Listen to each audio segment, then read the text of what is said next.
अब छोलिया हो या लोबिया, सफेद चने या काले चने, सब कुछ मजेदार बने। ईरान पर अमेरिकी हमले का एक्शन प्लान सामने आया है। 21 जून की रात शुरू हुआ था ऑपरेशन मिडनाइट हैमर। अमेरिकी वायुसेना और नौसेना ने मिलकर इसे अंजाम दिया। ईरान को धोखा देने के लिए 2 दिशा में बॉम्बर्स ने उड़ान भरी। ये बड़ी जानकारी मिल रही है। देखिए, हम आपको ये रास्ता भी दिखा रहे हैं जो आप देख रहे हैं बॉक्स में। ये वो हैं विमान जिन्होंने उड़ान भरी और वो सीधे ईरान पहुंचे। लेकिन उसके ऊपर जो आप देख रहे हैं बॉम्बर्स, उन्होंने उड़ान भरी और वो डिकॉय था, यानी वो भ्रम पैदा करने के लिए उड़ान भरी जा रही थी और उन्होंने उड़ान भरी थी अलग तरह से। तो 2 दिशा में उड़ान भरी ताकि एक कंफ्यूजन पैदा किया जा सके।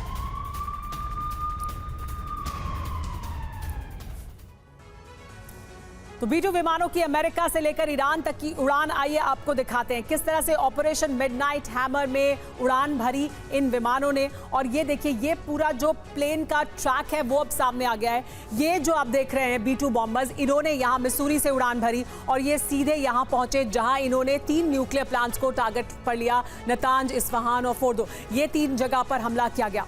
लेकिन ये जो ऊपर आप देख रहे हैं, यहाँ से ये जो उड़ान भरी थी बॉम्बर्स ने, ये अलग दिशा में गए थे और ये दरअसल एक भ्रम पैदा करने के लिए किया गया था ताकि ऐसा लगे कि इस तरफ उड़ान भर रही है। तो 2 दिशा में बॉम्बर्स ने उड़ान भरी थी।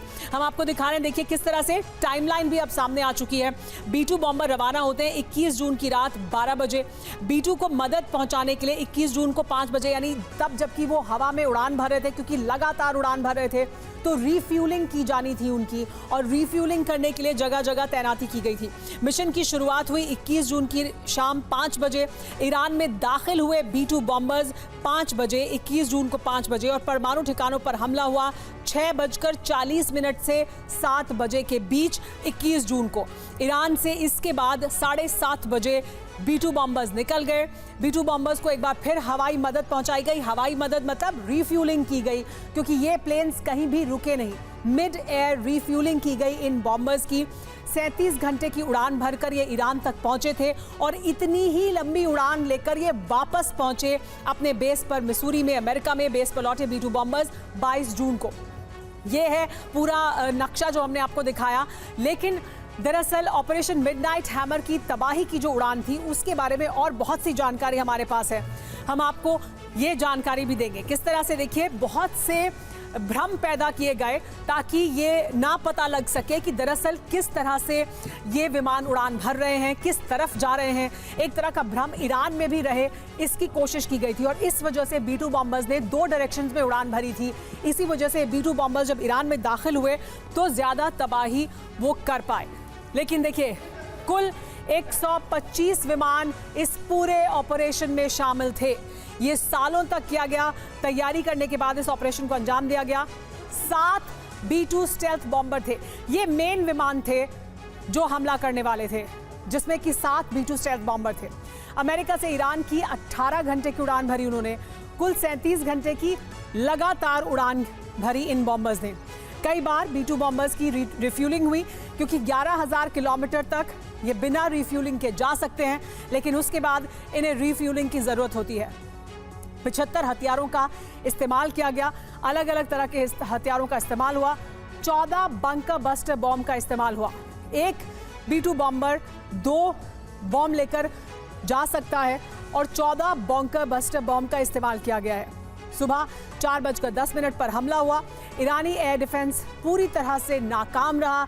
ईरान की तरफ से किसी तरह की कोशिश भी नहीं की गई हमला करने के लिए और वो इन्हें ट्रैक भी नहीं कर पाए। बड़ा सवाल यह है कि क्या अमेरिका ईरान का 35 साल का तनाव खत्म होगा? क्या इस हमले के बाद जो 45 साल से तनाव चला रहा है अमेरिका और ईरान के बीच, वो खत्म हो जाएगा? ऑपरेशन मिडनाइट हैमर पर बड़ी खबर आ रही है। ट्रंप ने की ऑपरेशन की मॉनिटरिंग।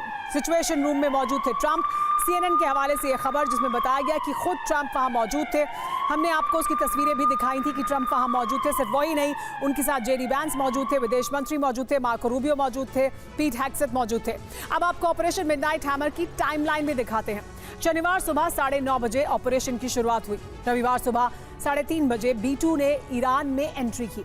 रात 1:30 पर ट्रंप सिचुएशन रूम में आए थे। सुबह 4:30 पर फोर्डो पर हमला हुआ। ट्रंप सिचुएशन रूम में मौजूद थे। ऑपरेशन को वो लाइव देख रहे थे। सिचुएशन रूम का माहौल तनावपूर्ण था। फोर्डो न्यूक्लियर साइट पर 6 बड़े गड्ढे दिखाई दिए हैं। सैटेलाइट इमेजेस के जरिए उन तस्वीरों की पुष्टि की जा रही है। नतांज और इस्फहान में 75% तक नुकसान हुआ है इस हमले के जरिए। अब छोलिया हो या लोबिया, सफेद चने या काले चने, सब कुछ मजेदार बने। MDH